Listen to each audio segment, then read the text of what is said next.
살아계신 예수 그리스도의 이름으로 기도드렸습니다.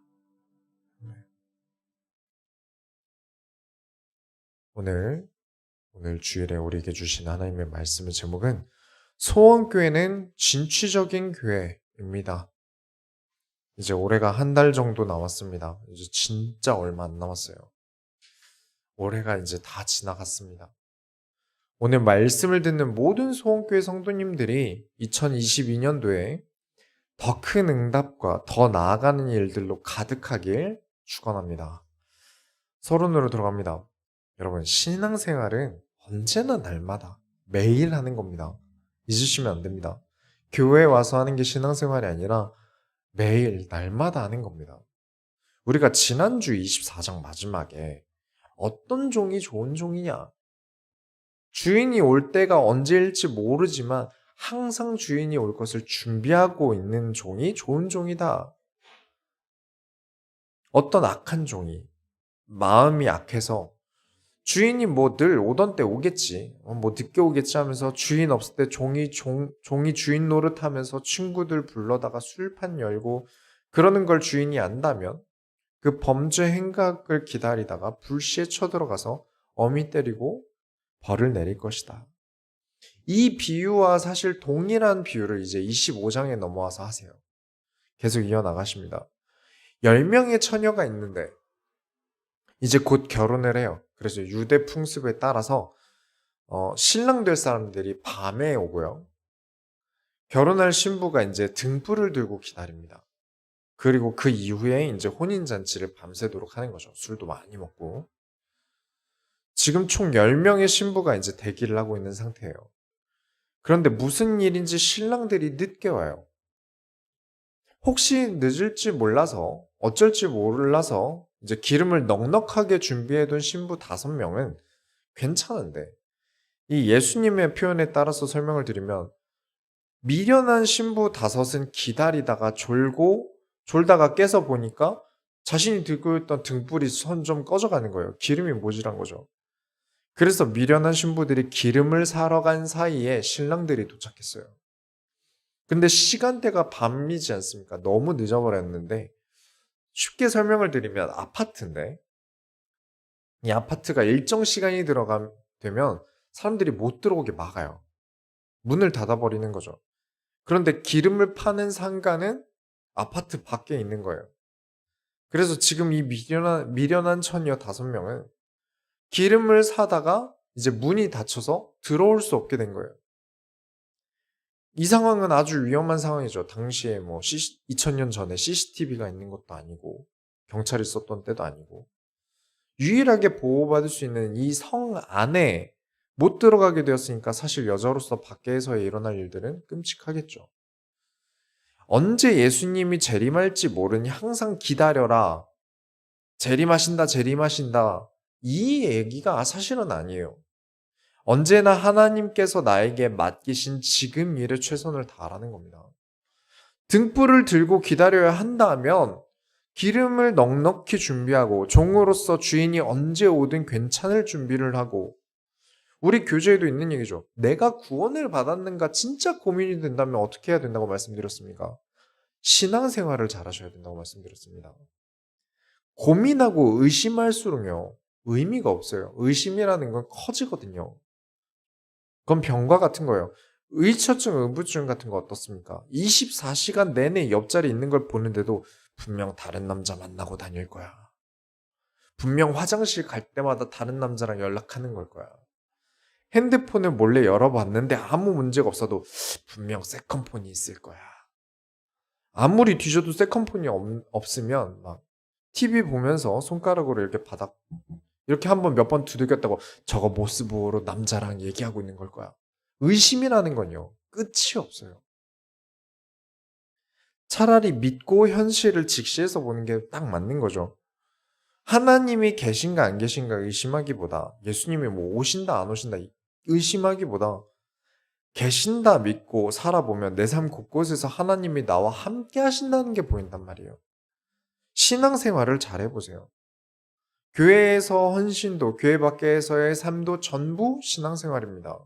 이런 신앙생활을 잘하고 있다면 예수님이 언제 재림을 하셔도 언제 하셔도 준비가 잘 돼 있으니까 아무 문제 없겠죠.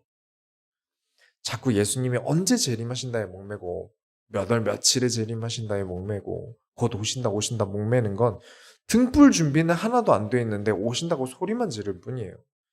지금 이 성경의 5명의 처녀들이 신랑이 온다 온다 어떻게 하지 온다 온다 와 긴장돼 신랑 온다 하면서 기름 준비는 안 하는 거랑 마찬가지인 거죠. 집도 그렇지 않습니까? 늘 준비가 잘 되어 있다면 손님이 언제 오든 괜찮겠죠. 그래서 하다못해 손님이 내일 온다고 하면 그 전날에라도 준비를 하겠죠. 그런데 계속 오는 시간은 다 되어 가는데, 오는 날은 다 되어 가는데, 집 정리도 뭐 먹을지도 아무 준비도 안 해놓고선, 와, 온다. 손님이 온대. 손님 온대. 어떡하냐. 와, 10분 남았다. 말만 이러고 있는 게 무슨 의미가 있겠습니까? 예수님께서 오실 것을 믿고 지금 하나님과 동행함을 잘하려고 하셔야 돼요. 그렇지 않으면 이 땅 위에 일 다 필요 없고 열심히 살 필요 없어. 예수님 곧 재림하실 건데. 뭐 그렇게 세상에 미련 가지고 살아. 이런 마인드의 신앙생활을 하시는 분들을 우리가 심심치 않게 봅니다. 예수님이 오실 준비를 잘 해둔다? 저는 차라리 예수님과 오늘도 만나고 내일도 예수님과 동행하고 재림하시는 날에도 만나겠습니다. 여러분, 신앙생활은 그렇게 예수님과 동행함을 매일 하시는 겁니다. 재림하신다? 아니, 지금 우리와 함께 하십니다. 오늘은 마태복음 25장을 보시면서 우리 교회가 왜 진취적인 교회인지 성경적으로 증명하겠습니다. 성경적인 인간의 본질은 고이고 썩어서 그냥 주저앉아 사는 게 아니라 더욱 나아가는 것이다. 오늘 함께 보실 것입니다. 소원교회 성도로서 큰 은혜가 우리에게 있길 축원합니다. 본론으로 들어갑니다. 하나님을 알고자 하셔야 합니다. 제일 중요한 본질입니다. 우리는 언제나 하나님을 알고 싶어 해야 돼요. 25장 14절부터 보시면 예수님이 또 다른 비유를 드세요. 어떤 부자가 잠시 다른 나라에 다녀와야 해서 종들을 불러서 소유를 맡깁니다. 보니까 실력이 좋은 종에게는 5달란트를 맡기고요. 그 다음으로 실력 좋은 종에게는 2달란트를 맡기고요. 그 다음으로 실력 좋은 종에게는 1달란트를 맡겼어요. 1달란트라고 해도 큽니다. 억 정도가 넘는다고 보고 있어요. 지금 이 상황을 우리식으로 말하자면 재벌 회장님이 각 부서 예산을 통과시켜주고 수익을 내라고 한 거예요. 그래서 달란트를 맡겨놓고 오랜 시간이 지나서 이제 부자가 타국에서 돌아왔어요. 그리고 이제 결산을 해야죠. 5달란트를 받았던 사람은 이 5달란트를 가지고 장사를 해서 수익을 5달란트를 만들어냈어요. 그래서 총 자산을 10달란트를 보유하고 있게 된 거죠. 그렇죠. 5달란트, 5달란트. 그래서 10달란트가 된 거예요. 주인이 엄청 칭찬을 합니다. 21절에 그 주인이 이르되 잘하였도다 착하고 충성된 종아 네가 적은 일에 충성하였음에 내가 많은 것을 네게 맡기리니 네 주인의 즐거움에 참여할지어다. 그 다음 2달란트를 받은 종이 장사를 해서 2달란트를 수익을 올렸어요. 이제 보유자산 4달란트죠. 그래서 이전에 5달란트 사람과 똑같은 칭찬을 합니다. 그런데 1달란트 받은 사람이 어떻게 했냐면 주인이 봐도 1달란트 받은 사람은 그 앞에 2명보다 재능이 적었기 때문에 적게 준 거예요. 능력이 다른 사람에 비해서 좀 부족했던 거죠. 이 1달란트 받은 사람이 그대로 땅에 묻어놨다고 합니다. 그리고 다시 주인에게 묻어놓은 걸 파서 다시 1달란트를 돌려준 거예요. 이걸 보고 주인이 악한 종이라고 합니다. 이에 대해서 한번 얘기를 해보죠. 지금 이 종의 가장 부족한 재능은 무엇이었을까요? 주인을 이해하려고 하는 모습이 부족했던 겁니다. 25절에 두려워하여 나가서 당신의 달란트를 땅에 감추어 두었나이다. 이 부자는 지금 달란트를 보호하려고 맡긴 게 아니란 말이에요. 그 큰 돈을 받아놓고 왜 나에게 이런 큰 돈을 줬는지 생각하지 않고 돌아보지 않았다는 거죠. 주인을 이해하지 못했어요. 그래서 주인이 뭐라고 하냐면 26절에 그 주인이 대답하여 이르되 악하고 게으른 종아 나는 심지 않은 데서 거두고 해치지 않은 데서 모으는 줄로 네가 알았느냐. 더 쉽게 말하자면 내가 노력하지 않고 지금까지 돈을 모아 재벌이 된 줄 아느냐. 나는 고민도 없고 노력도 없고 이해도 없는 사람이 싫은 사람이다. 27절을 또 보시면 우리식으로 설명을 드리자면 그래 좋다. 네가 돈을 보호한다라는 목적만 가지고 있었다면 차라리 은행에 맡기고 이자와 원금을 받았을 거다. 여러분 정말 우리는요. 그리스도라는 최고의 복을 받았습니다. 구원을 받고 하나님께서 이 땅에 이유가 있어서 우리를 남겨두셨어요. 그런데 세상에는 정말 아무것도 하고 싶지 않은 크리스천들이 많습니다. 저를 이대로 써주세요. 저는 안 할래요. 다 하나님이 해주세요. 하나님은 저의 좋은 친구시잖아요. 제가 가는 길을 하나님 보살펴 주시고 저는 가고 싶은 대로 갈게요. 이런 신앙이 왜 생기냐면요. 원래 우리 인간이 신을 만들 때 그렇게 만듭니다. 원래 인간은 인간의 편이 아닌 신을 따르지 않아요. 나에게 이득이 되는 신을 필요로 하죠. 그래서 옛날에 한참 과거에는 서민이 신을 만들지 못하게 하고 고위층들이 신을 만들었죠. 아주 과거에는. 고위층들이 이용하기 좋은 우상들이 대부분이었어요. 신이 노하셨다. 세금을 많이 거더라. 뭐 이런 식으로요. 신이 여자를 바치라더라. 이런 식이었다는 거예요. 그게 인간이 신을 만들었던 본질인 거죠.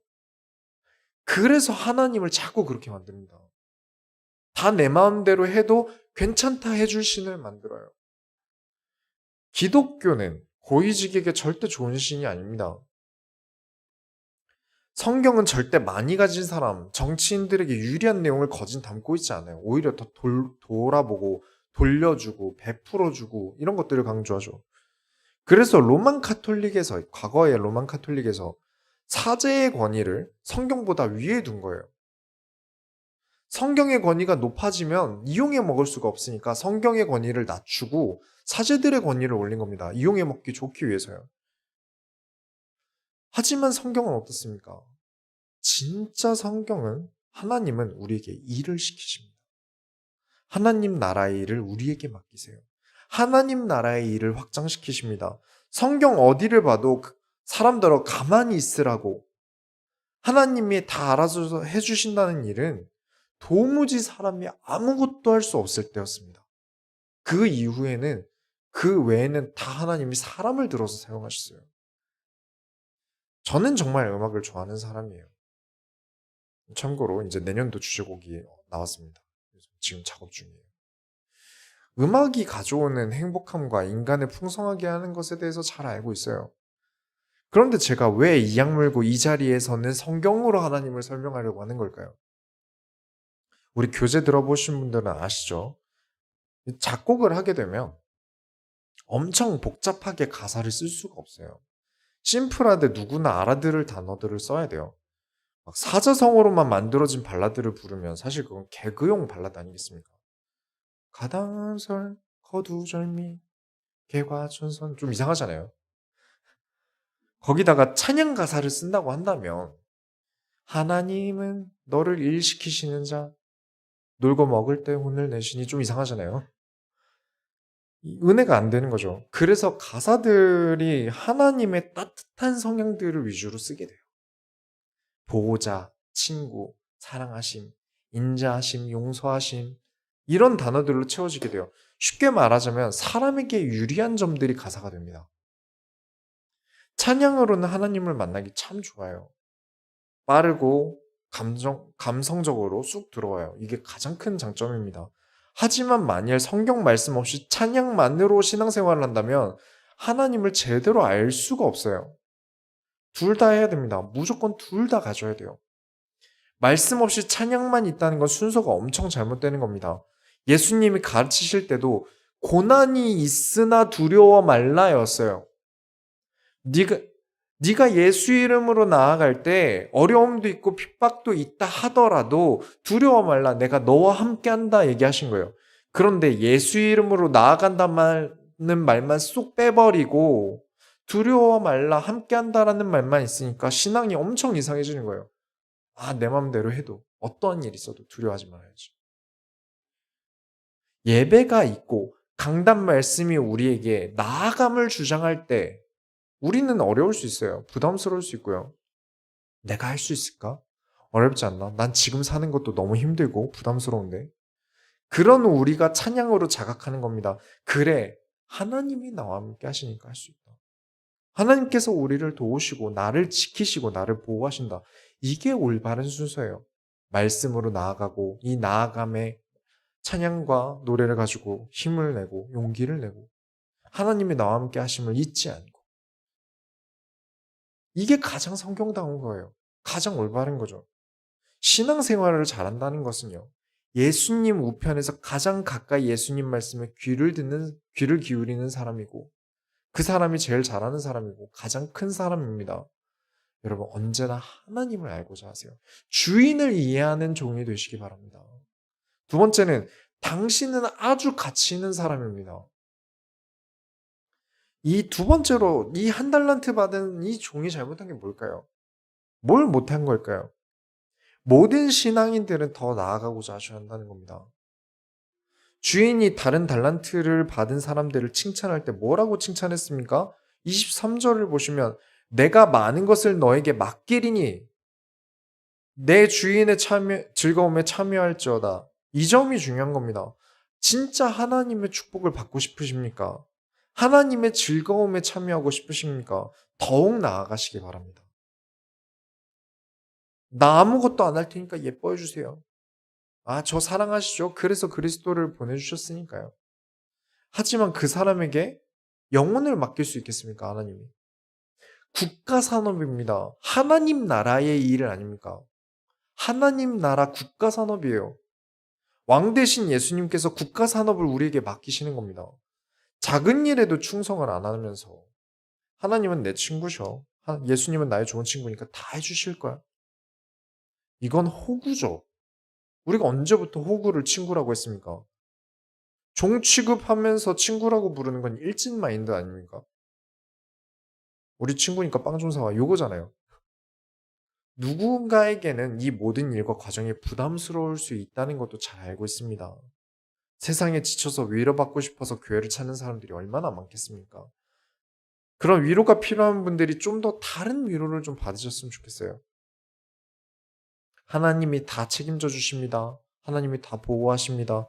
이런 위로가 아니라 하나님께서 당신의 가치를 아시고 하나님 나라의 일을 맡기기 위해 불러주셨습니다. 당신은 그만큼 능력이 있는 사람입니다. 작은 일을 맡기기 위해 이 땅의 일을 남기신 게 아니라 정말 큰 일을 맡기시기 위해 하나님이 여러분을 불러주신 거예요. 진짜 진실은 내가 절대 하나님 일은 안 하고 내 마음대로 살겠다 하는 사람들에게 28절을 보시면 그에게서 그 한 달란트를 빼앗아 10달란트 가진 자에게 주라. 일에서 뺏긴 겁니다. 자격도 능력도 충분히 있는데 할 수 있다 싶어서 한 달란트 준 거 아닙니까? 하나님께서 주셔야 하는 경제, 축복들 전부 남에게 주시게 된 이유가 아무것도 할 생각이 없어서래요. 더 나아갈 생각도 도전할 생각도 하지 못했기 때문이래요. 먼저 하나님의 눈치를 빠르게 보고 응답을 선점해 써야 되는데 그렇게 하지 않아서 하나님께서는 빼앗으시고 하나님의 일을 할 사람들에게 주시게 된 거죠. 하나님이 왜 나를 안 사용하시지? 이 질문에 대한 대답은 내가 쓰임받기 위한 어떠한 것도 하지 않았다는 거예요. 부자의 말에 있지 않습니까? 26절에 내가 심지 않은 데서 거두었느냐? 씨를 뿌리지 않고 거둘 수 있습니까? 한 발자국도 나아가지 않으면서 어서 하나님 헌금 많이 하게 돈을 많이 주세요. 돈을 많이 줄 루트를 파질 않아 놓고 26절 뒤에 해치지 않은 데서 모으는 줄로 네가 알았더냐? 아무것도 안 하는데 건강해질 리가 있습니까, 사람이? 스트레칭을 안 하는데 몸이 가벼운 날이 있을까요? 수련 없이 강한 건 있습니까? 세상 어디에도 없는 걸 자꾸 하나님께 달라 그래요. 하나님은 그런 세상을 만드시지 않으셨어요. 그럼 이제 많이 사용되는 구절이 있지 않습니까? 목사님, 신명기에 보니까 네가 심지 않은 과실을 먹게 하겠다. 네가 심지 아니한 포도원을 주시겠다 하셨는데요. 이러면 이제 또 제가 혈압이 오르는 거예요. 신명기에 신명기에 나오는 심지 않은 과실을 거두게 하겠다, 먹게 하겠다라는 데는 조건이 있었어요. 무엇이었는지 아십니까?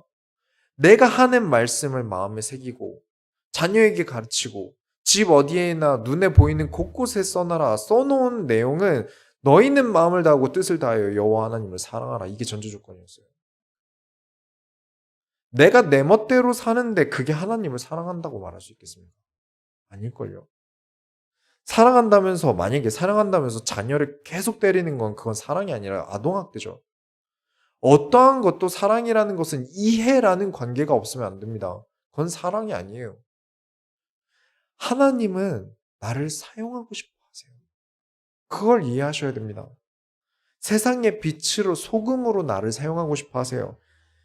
그건 이해 절대 안 할 거면서 나는 하나님을 사랑하니까 노력 없이 먹고 살게 해주세요. 내가 나 스스로를 바꾸고 고치는 건 너무 힘들어요. 이 모습 이대로 그냥 써주세요. 그거는 본인의 가치를 엄청 떡락시키는 거예요. 여러분은 충분히 할 수 있는 사람입니다. 하나님이 여러분에게 말씀을 주시는 이유는 여러분은 충분히 하나님의 일을 할 수 있는 사람이기 때문에 그래요. 우리 소원교회 성도님들 누구 하나 하찮은 사람이 없습니다. 아무 노력 없이 얻겠다. 그 하찮아 보이는 말들 때문에 믿지 않는 불신자들이 교회 다니는 것들을 아무 노력도 안 하면서 기도만 한다. 이런 말이 나오게 된단 말이에요. 정말 성경적인 본질은 정말 노력하고 정말 깊이 있게 생각하고 스스로를 매번 깎고 연단하면서 나를 원석에서 큰 보석으로 바꾸는 것인데 하나님 나는 그냥 돌덩이로 살 테니까 사람들이 돌덩이를 보석이라고 여기게 해주세요. 라고 기도하는 거죠. 여러분은 수천 달란트를 맡겨도 아깝지 않은 사람들입니다. 작은 것부터 계속해서 고쳐나가시면서 더욱 나아가세요. 충분히 하실 수 있는 일이기 때문에 하나님께서 여러분에게 재능을 주시고 맡기시고 하나님의 소원을 맡기시는 겁니다. 세 번째로 하나님 나라의 일입니다. 몇 번이고 이야기 드립니다. 저와 여러분은 하나님 나라의 일을 위해 이 땅에 남아있는 것입니다. 25장 31절부터 33절을 보시면 인자가 자기 영광으로 모든 천사와 함께 올 때에 자기 영광의 보좌에 앉으리니 모든 민족을 그 앞에 모으고 각각 구분하기를 목자가 양과 염소를 구분하는 것 같이 하여 양은 그 오른편에 염소는 왼편에 두리라. 이것 때문에 염소가 어떤 사탄의 징표처럼 되었는데 그러라고 예수님이 이 예를 드신 게 아니에요. 절대 아닙니다. 성전에서 제사를 드릴 때 쓰인 짐승이 소랑 양만 있는 게 아니에요. 염소도 드렸습니다. 자꾸 어떤 염소만 보면 바로 사탄 이래버리는 분들이 종종 계시는데 엄연히 염소도 그리스도의 예표입니다. 여기서 예수님이 예를 양과 염소로 드신 건 염소의 성격 때문이에요.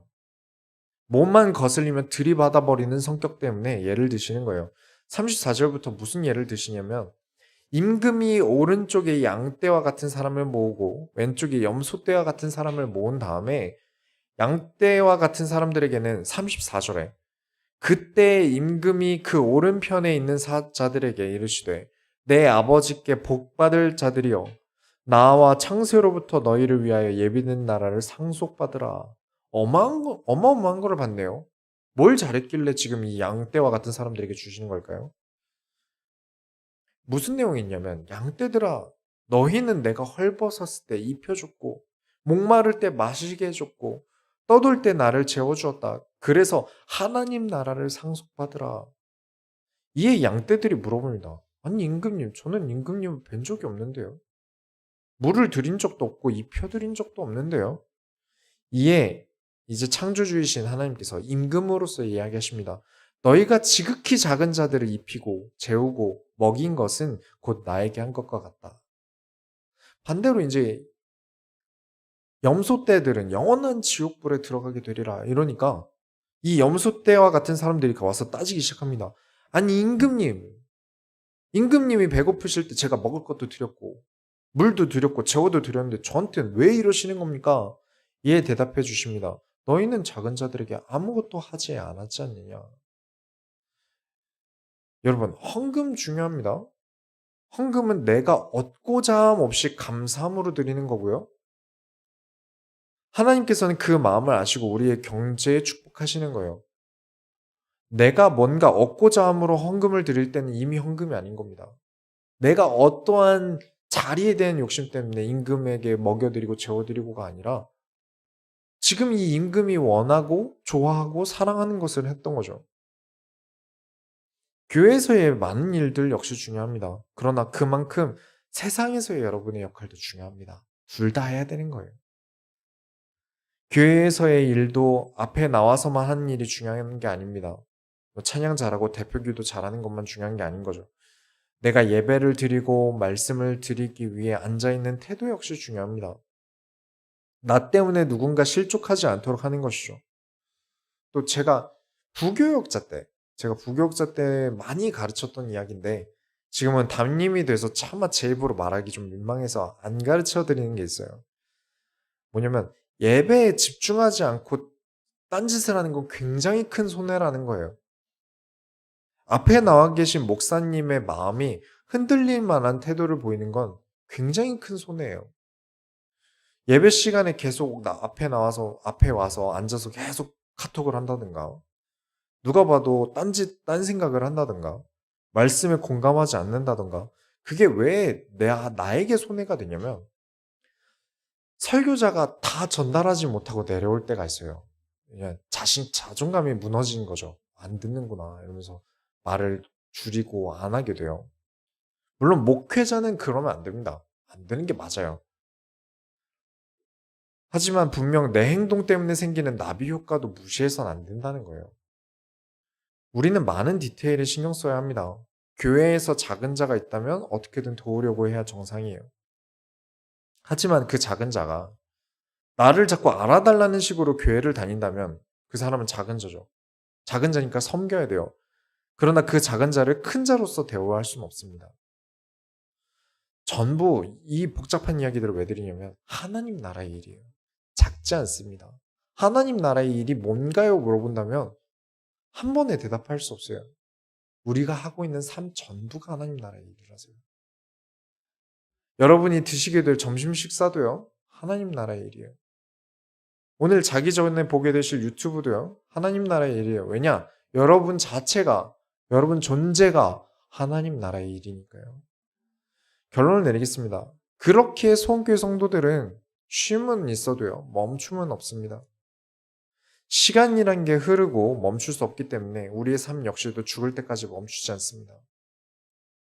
그런 우리가 하나님 나라의 일 자체라면 우리의 나아감 역시 멈추지 않아야 합니다. 잠시 쉴 수는 있어요. 하지만 시간은 계속 갑니다. 결국 어찌되었든 우리는 더욱 나아가야 할 수밖에 없어요. 스스로를 계속 점검하고 돌아보고 고쳐야 할 점들을 고치고 보완할 점들을 보완하고 어떻게 하면 더 나아갈까?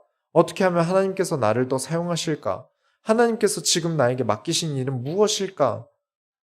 내년에 이제 서리집사로 대부분 임명해 드리고 이제 안수집사분도 한 분 세우게 되는데 여러분께 하나님이 소원교회를 맡기신 겁니다. 이것도 잊으시면 안 돼요. 이것도 하나님 나라의 일이에요. 몇 달란트 정도인지는 감이 안 오지만 확실한 건 여러분께 소원교회를 맡기신 겁니다. 이 교회를 감당하는 자에게 하나님께서는 더 큰 일을 맡기실 겁니다. 최근에 전화통화가 와서 이제 목사직에 대해서 이제 막 토론을 하는데 저는 소신이 있습니다. 뭐냐면 결혼 안 한 사람은 목사직을 주는 것에서 웬만하면 이제 안 된다는 소신이 있어요. 특별한 일 아니라면. 어디 선교를 나가야 한다던가 아주 특수한 상황을 제외하고는 결혼하지 않은 사람에게 목사직을 주는 것에 대해서 저는 좀 반대하고 있습니다. 교회는 여성의 숫자가 많아요. 어느 교회를 가나 여성의 숫자가 훨씬 많습니다. 거진 7대3 정도 된다고 보고 있어요. 통계로 보면. 한 여성에게도 인정을 받지 못하는데 교회에 있는 성도들에게 인정받을 수 있을까요? 저는 좀 의문입니다. 강제로 인정을 시킬 수는 있겠지만 자발적으로 인정받기는 힘들 거예요. 한 가정을 이끌고 갈 만하다. 인정이 될 만큼의 매력과 리더십이 부족한 거죠. 그만큼 리더십이나 여성에 대한 이해도가 부족하다면 목회자는 반드시 끌어올려야 된다고 생각합니다. 저도 잘 모르지만 너무 몰라서는 안 된다고 생각해요. 그런데 끝까지 하나님께서는 나를 사용하시는 틀이 있어 라면서 고집을 부리시는 분들이 계셔서 그래요. 있겠죠. 분명히 있겠지만 그 말에는 더 나아감이 없습니다. 그렇다면 이미 제 기준에서 더 나아가고 더 성장할 생각이 없는 사람은 아직 목사 될 준비가 안 됐다는 거예요. 물론 저도 부족한 게 있습니다. 그래서 늘 고민합니다. 지금 나에게 부족한 게 무엇일까? 고치기 위해서 저를 수도 없이 깎습니다. 저희 가족들이 여기 있지 않습니까? 여러분이 보고 계신 김민철이 날 때부터 이 모습이 아니에요. 저 뒤에 계신 분들은 아세요. 본래 저는 진짜 백수 타입이고요. 노력하는 타입도 절대 아니고요. 공부하는 타입도 원래는 아닙니다. 저희 사모님이 자주 말씀하세요. 본래 그럴 성격이 아닌데 계속 해 나가는 게 어떨 땐 짠하기도 하다고요. 왜 이 말씀을 드릴까요? 저도 소원교회 성도입니다. 저도 소원교회 직분자예요. 제가 안 하면 되겠습니까? 우리 올해가 이제 한 달 남았습니다. 우리 내년에는 더 나아갑시다. 다 외제차 뽑으실 만큼 부자 되시고요. 사회적인 엄청난 성공을 거두세요. 그렇기 위해서 반드시 하나님께서 여러분에게 맡기신 소원교회를 잘 섬기시고요. 교회를 잘 섬겨야 부자가 된다? 이런 거 절대 아닙니다. 아시죠? 그렇게 알아들으면 제가 이 앞에 이야기한 모든 게 물거품이 됩니다. 둘 다 잘해야 돼요. 밸런스가 깨지면 안 됩니다. 맡기신 것들, 하나님이 여러분에게 맡기신 것들을 잘 감당해서 더욱더 많은 천국의 투자를 받으세요. 사업 얘기라 워낙 이제 또 어려워서 구조 얘기까지는 말씀 안 드리겠습니다만 투자 금액이 많아지면서 대기업이 되는 겁니다. 믿을 만한 기업이라는 것을 계속해서 어필하고 그만한 작은 성과를 꾸준히 내면서 투자자들의 눈에 들어가고 더 큰 투자를 받게 되면서 큰 사업을 하게 되는 거죠. 하나님 나라 국가 산업의 투자를 여러분이 그렇게 받으셔서 이 땅에서의 최고의 성과를 내시고 생명책에 누구보다 하나님 나라의 일을 위해 헌신하였다 기록되는 모든 소원교회 성도님들이 다 되시기 바랍니다. 우리가 하나님의 소원을 이뤄드립시다. 하나님 감사합니다. 오늘 우리에게 말씀을 주시며 더욱 나아가길 우리가 소망합니다. 하나님 우리와 함께 하여 주옵소서. 살아계신 예수 그리스도의 이름으로